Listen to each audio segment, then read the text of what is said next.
Hi, everyone. Thank you all so much for tuning in. We're just getting our tech ready. We're going to chat for a little bit now that we've shown the episode. I'm going to shut off my TV because I just had that on so that I could kind of hear and make sure everything was going good. But I don't need to hear myself talking to myself. So, for those that don't know, my name is Ashley Lauren Rogers. I am the creator and the head writer of SCOWL. I use she, her, and they, them pronouns. This a lot of us, like the three of us, have been here for a little bit, but go ahead and introduce yourselves, Lauren and Rachel, as well as, yeah, tell them a little bit about yourself, those who are watching. Fabulous. My name is Lauren Elizabeth. I use she, her pronouns. I'm a line producer with SCOWL as of like a week ago. But as you see, I also help write and perform some of the wonderful material that we're able to produce for you guys every month. Rachel Weekly, they, them pronouns. I'm also a line producer as well as a performer and writer. And I helped edit on this episode, which I was excited about. There was a fair amount needed. Yeah. So with this episode, January's episode, it was a little bit different than a lot of the other ones. Obviously, there are a number of storylines that we're wrapping up. There are a number of storylines that are still continuing now. What were some of the things that surprised you? Whether during the process or actually watching the piece, what were some things that stood out to you as something new for you?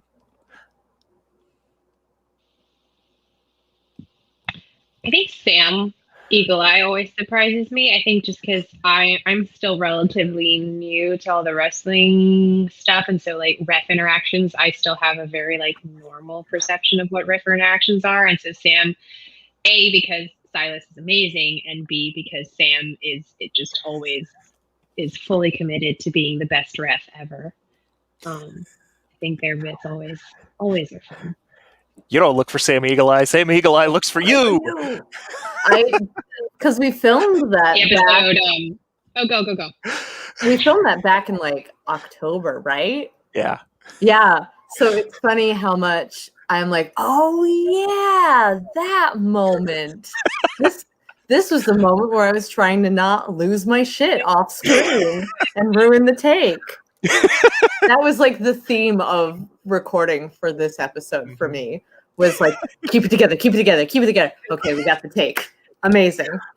Like, you're saying cut. Okay, I can laugh. Okay. Yeah. There was a moment, and it's partially because while we were doing filming for Primetime Mime Time, where at one point, the moment where I get punched in the throat, where Triple Sh gets punched in the throat, and I forgot how to not talk, and so suddenly, so my character is gurgling, but this is new for me now, so I start laughing, and Rachel, your face, I just go, What's happening? Still committed, but confused. Oh, that's me. That is on my business cards. Committed but confused. So we have a question from It's Tyler Riley. Tyler! Oh, I think we both. I'm trying so hard not to be the tech person. There we go. I'm trying to relinquish control. Thank you, Tyler. What's been your favorite character arc? Yeah, because we've been living with these characters for quite a bit.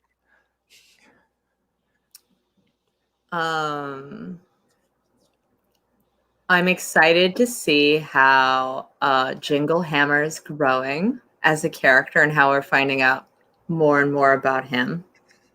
For sure. Yeah. I think for me, my favorite character arc so far has been everything with Aurora. That's been one of the big things for me, is as much as April is my character, and as much as I know, I'm in the head of April, and I'm like, oh yeah, this is going to happen, and then this is going to happen, and then that, and that, and that, and that, and there's a bunch of stuff that we can't talk about yet because it hasn't happened yet. But everything that's been happening with Aurora has been a well, where does Aurora fit into this? Like Aurora, they're kind of like the Owen Hart is sort of the way that I'm looking at it from wrestling terms. We've been talking about this as like going down this really dark path, and I love that it's starting now with Jack. Gotta have friends. Mm-hmm. How about you, Lauren? I'm also very, I don't know, I'm very excited to see where the sort of these continued technical interruptions that we've had with the rain will fall. I'm super excited to see that, because I think that's been a thing that's lived so much in your head, Ashley, and so I'm like every single month I'm like, I see it, I saw the moment, and I'm excited to sort of see that manifest when it does. Stay tuned. Yeah. No, we've got a lot of long form. I'm really excited to keep playing with Jinglehammer, honestly. Like, I'm really excited. Like, it just sort of happened. We were talking I don't even think it was a writer's meeting. I think I was just like, hey, so what if we just go here with this whole like patriarchy suing him? Yep. Yeah. So yeah, like I should have had questions prepared, but honestly, I wasn't even planning to be here. I thought I was in rehearsal, so I'm really excited. I'm just really excited to be here. So talk to me about maybe what character do you want to explore more? What character have you been exploring, but what character do you want to see more of from yourself? I mean, I know the answer that Rachel's got, but we're building to that. We can't talk about that one. Talk about I know. Talk about one people know. I know. Yeah. I will start. I actually, the more we built up these primetime mind time stuff, I really want to explore, very similar to how WWE has 205 Live and NXT. I kind of want to make a second brand of just mimes, where like we're not creating a whole new show, but at the same time, like we change things a little bit. Like maybe the logo gets sepia tone, and so we've got like an entire group of 5 to 10 mimes that we can just like have. It's like crackly too, like it's got the like the old film stuff going through it. Fast forward too, so because I think like hand crank film from the olden days, it all has that weird like yeah, like that's how the whole thing works together. Just how fast Sam Eagle Eye normally moves. That speed. Some Western saloon piano music. And like, I just want a whole sketch of that. Like that's the thing we saw in this episode, that Sam, when motivated, can run incredibly fast. It is a little known power of theirs. So Rachel, this was the first time that we got to see Jack and Aurora fight one another. I know. I've been excited about this fight since August. Yeah. Like I think I pitched this fight back in August, and everyone was like, "Okay, if you want to do that." Like we talked a little bit, because I think it was Robin Bennis who is one of our writers, and Robin is an amazing writer just in her own right, just in general. She's an amazing writer. But she was watching, I think it was Devastation, and she said, and she asked us like, when are we going to see that match between Aurora and Jack? And then it was like, well, let's make it happen. We did. That was a challenge. Organizing, like, normally filming for SCOWL is like, you set up the camera, you know like the points you have to hit, and then you just go. This was so much of like, oh, we need to make sure we're cutting. We need to make sure that this is scanning this direction and this way to get all the angles of the shots in. And then we have to, my personal favorite is when you need the sounds. So then you're spending like 20 minutes standing in a room going, ooh, yeah, ooh, poo, and you get the looks from your cat. Yeah. Cat doesn't know what's going on. You're in no trouble. Cat doesn't know that. Cat has no idea. Out of SCOWL in general, like everyone's pets, just being very concerned for everyone's in SCOWL. Like I think that's our credits for one month is just all the cats being like, why? What are you doing? Yeah. All right. So we're going to start wrapping up. But what is something, now that we're in the new year, now that it's January, what are some things that you want to tackle in the new year? This can be, maybe it's a thing that you want to push yourself to do in SCOWL. Maybe it's a thing that has nothing to do with SCOWL. Maybe it's just some performance thing. We're actually hold on. Keep that question in mind. We got a question from Facebook. Similar to regular theater. Not for these. For these, they're very much, we sit down, we write the script, we have a writer's meeting, we divvy up who's writing, we write the script, and then we send it out to any of the actors. And so for this, it's very much a, like, either I am sitting down with, like, I know for the Tyler bits, I'm sitting down with Tyler on a Zoom, and we're just sort of like running through things and seeing how it works. So it's a little bit quicker, and it's a little bit, for lack of a better term, easier to put out. But for Yeah, I mean, honestly, easy to put out. that's exactly how I want that to sound. But Rachel, because we have done some things where we get together and we try and make things work. But yeah, do either of you want to respond to that? Like, how have we been sort of running rehearsals, and how is this like regular theater, and how is it different from regular theater?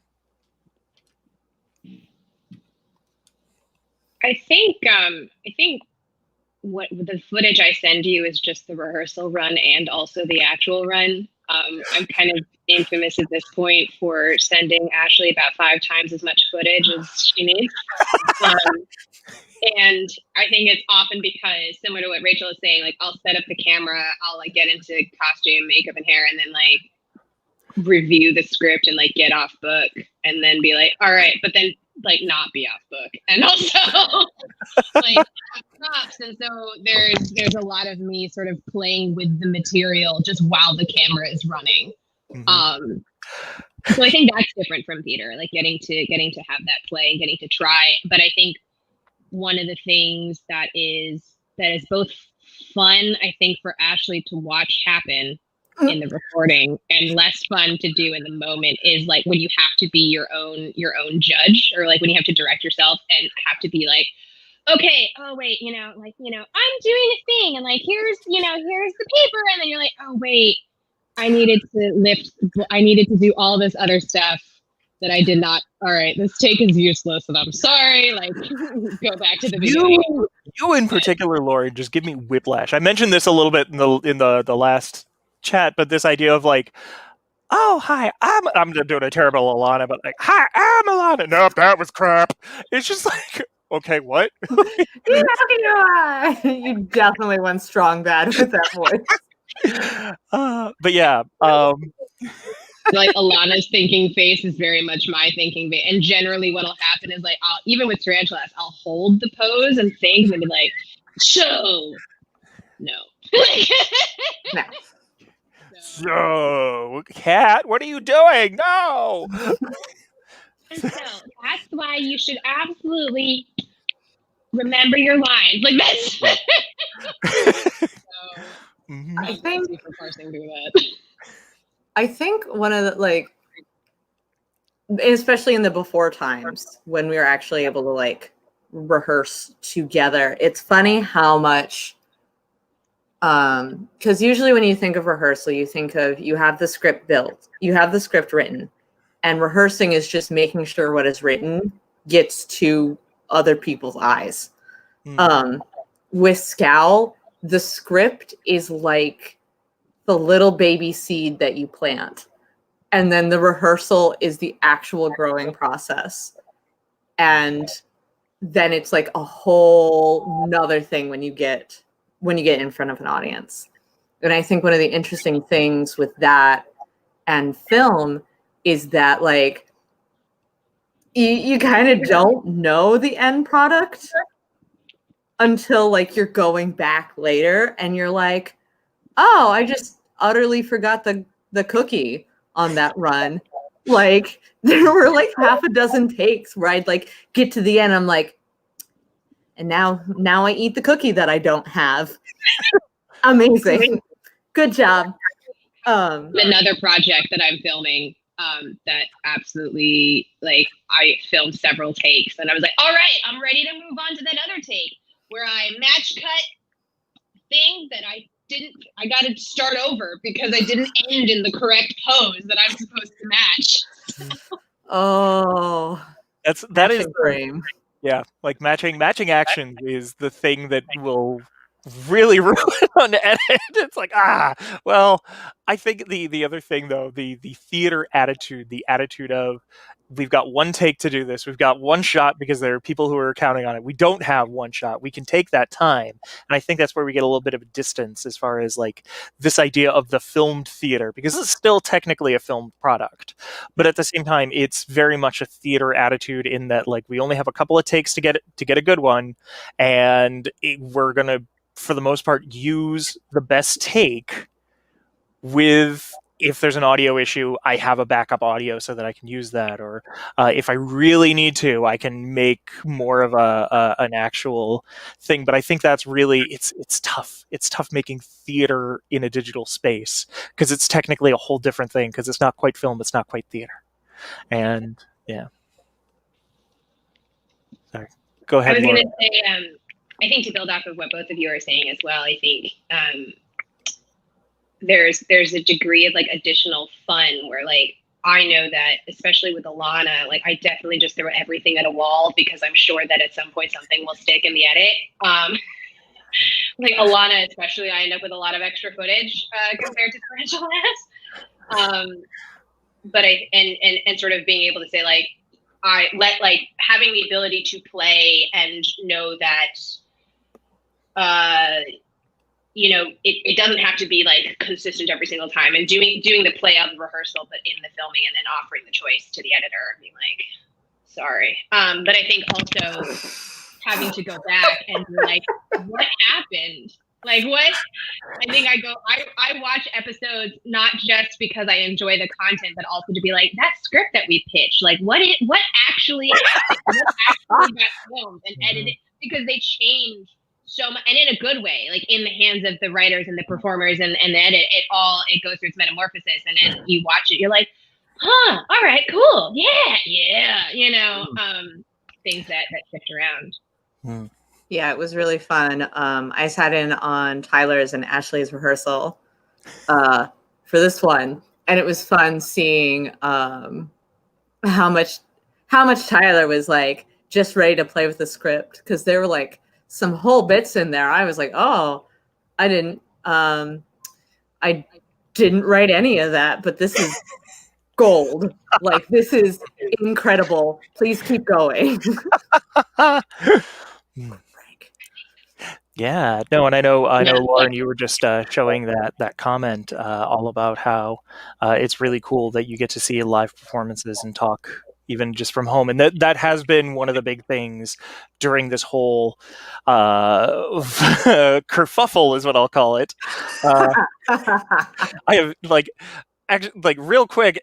Anytime I give Jimmy a word that he doesn't know, he just tries his best. And sometimes, like, chicanery, I don't know what the heck he said this time, but it's just like, well, you tried. It's always funny. But yeah, like... Charcuterie. Charcuterie is afoot. It's a bad charcuterie board. Terrible. Yeah, like that has been the big thing, particularly like there are a lot of folks who are not able to make it out to every production. There are a lot of folks who, whether it's because of a disability issue or whether it's because of various other issues, can't make it to specific spaces. And so because of that, like this has really pushed a lot of American theater into asking, what are the things that we can do to make these shows more accessible? And I really hope when we are able to, and I always say this, I really hope when we are able to physically congregate in a space again, that we don't forget about that and we don't lose the folks who have not been able to, who have been essentially cast out of these spaces for various reasons. So, yeah. Bar for what I have started to term as like distanced participation in theater is, because I think that for a while And I think a lot of people who are active in accessibility activism know this, is that a lot of the time, like, good enough isn't actually really that good. And I think now that everyone is forced to participate in theater or in culture long distance, it's like, oh, just sticking a camera at the back of an orchestra is not actually useful. How do we not just create access for the sake of saying that we did it? How do we actually create access to quality content, or how do we create content? Maybe it's not exactly the same, but create something that is just as engaging, but still has the same quality as in person, and still can speak to people, or people can participate in. Yeah. Cool. So to wrap up, I gave you a little bit of time now, so we can talk a little bit about, like, what are we thinking? Yeah, did you think about it at all? That's okay. Oh, I forgot the question. What was the question? Oh, shoot. Yeah, the question was essentially, like, what are some things you either want to set as goals for this year, whether it's in SCOWL, whether it's something physical, whether it's something, just something. What is something that you want to try to achieve this year? I think I want, like, especially in SCOWL, I want to go bigger. I think I recently was combing through a lot of old SCOWL footage, and I think one of the things that I really admire about your performances, Ashley, is like you just go so big.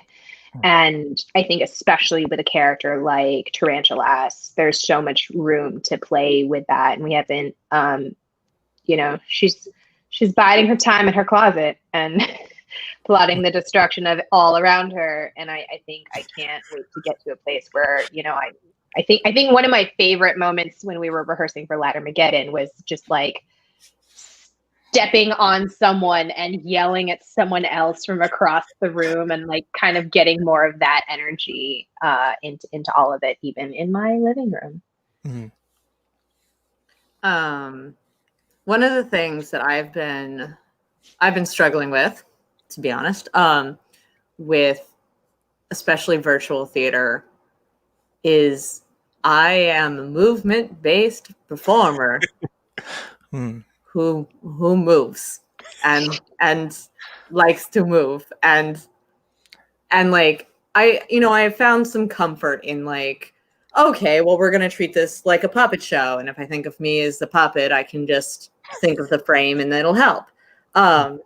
But one of the things I was really excited with this Jack and Aurora fight, and I want to see how we can find a way, or I can find a way with my own work, to incorporate movement into it. It's a lot of filming is very static camera, and I find it really interesting to take the camera, because we can effectively take the audience into our own hands and change what they see and choose what they look at and how they interact with the space. And how does that function in a movement-based creative endeavor? Like, you got to be with the Aurora Jack fight with that camera. So how can we go further? What else can we do with that? I think that's something I'm really interested in exploring. Making it feel expansive. I mean, all SCOWL combatants have the Skull Pro embedded in their skull. So, yeah, for me, more mimes. More mimes. Yeah. I love that. Sorry, go ahead. Mine was completely off topic. That's okay. I'm gonna bring something onto screen. So very much like West Wing, absolutely. The more we can make SCOWL, like the movement and camera of like you're following constantly. Yeah, no, I know exactly where Sally's going with this. Yeah, the more we can make that like West Wing. I'm with you. I think one of my favorite things about SCOWL Pro is that, like, we have now shown that it is a camcorder with screws in it, and like we all have one, but like all of our skulls are also the size of like I love that just tomfoolery. I think that's the other thing is, honestly, I have had such a very narrow view of, well, it's got to be very serious because I'm creating all these like really brooding like characters, and like, okay, so you're this character that's doing this, and then you literally hired clowns. Yeah. I taped Pikachu to a stick. Now it's a character, and like, God damn it! Now I've yes. Okay, now that We've been talking about puppets. these are basically my answer is more mimes and wacky bullshit. Always more wacky bullshit. All right. With that said, obviously you can see scrolling down at the bottom of the screen, scowlfight.com is our website. If you want to help fund us, paypal.me/scowlfight, scowlfight at scowlfight on Twitter and Instagram. Like, share, subscribe, do all the things that they always tell you have to do. Click the bell, give the noogie, eat the ice cream cone. I don't know. There's like a bunch of things that you got to do on these websites. What websites are you going to, actually? Wacky bullshit websites, Rachel. Wacky Obviously. bullshit website. Wacky bullshit website. Yeah, okay. So thank you all so much. We will see you next month. We will be releasing, I don't know what date. I think it's February something. You want me to actually pull it up? Pull it up. Probably in February. Okay. Wait, did you say yes or no? That's fine. It's February sometime. February 22nd. February 22nd. Yeah, so come on back for more. Thank you all so much for watching, and have a great night.